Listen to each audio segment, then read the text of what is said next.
కాబట్టి మరి జిల్లా కలెక్టర్ జిల్లా సమాచార శాఖ అధికారిని తిరుమల మేడం ఆదేశాల మేరకు ఈ రోజు మేము ఈ గ్రామానికి రావడం వచ్చింది. తెలంగాణ సాంస్కృతిక సారథి కళాకారులు ప్రజాపాలన 6 గ్యారంటీలు అమలవుతున్న వేళ ఒకటి ప్రభుత్వం చేపడుతున్న సంక్షేమ పథకాలు అభివృద్ధి పథకాలు అందరూ పేద ప్రజలు ప్రతి ఒక్కరూ వినియోగించుకోవాలని కోరుకుంటూ ఈ రోజు ఇంద్రమ్మ ఇల్లు శాంక్షన్ అయినాయి. మరి మన గ్రామంలో కూడా వచ్చిన వాళ్ళు కట్టుకోవాలి. రాని వాళ్ళకు 2వ విడతల 3వ విడతల అవకాశం వస్తుంది కాబట్టి ప్రతి ఒక్కరు 6 గ్యారంటీల ఫ్రీ బస్సు మన తెలంగాణ సర్కార్ రేవంత్ రెడ్డి సర్కార్ ఫ్రీ బస్సు ఇచ్చింది. మహిళలకు ఆర్థిక భారం అంటే డబ్బు లేని వాళ్ళకు ఉచితంగా ప్రయాణం చేస్తున్నది సంతోషకరమైన విషయం. ఇంటింటికి 200 యూనిట్ల కరెంట్ ఇస్తుండ్రు, అది కూడా మనకు గర్వకారణము. మరి గ్యాస్ సిలిండర్ మీద సబ్సిడీ ఇస్తుండ్రు. రైతు రుణమాఫీ 2 లక్షల వరకు రుణమాఫీ చేసిన చరిత్ర మన తెలంగాణ ప్రభుత్వంది. ఈరోజు రైతు బీమా రైతు బంధు కూడా మనకి ఇస్తుండ్రు.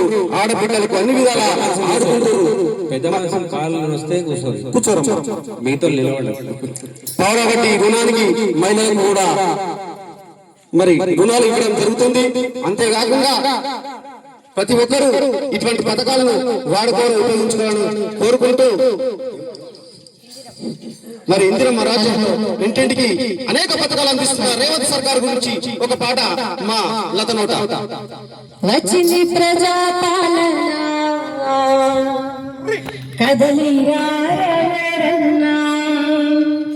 ఇచ్చింది సంక్షేమ దీవెన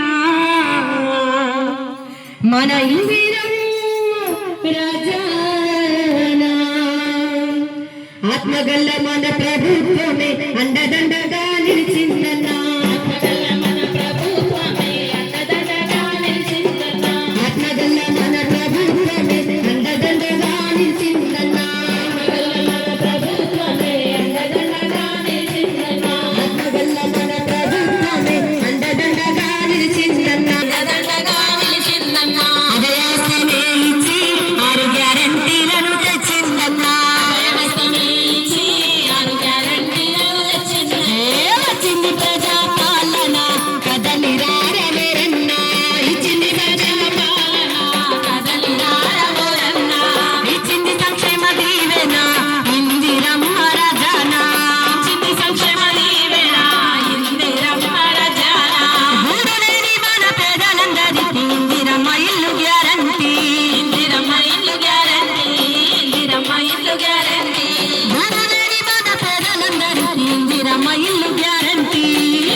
మానవ మనుగడ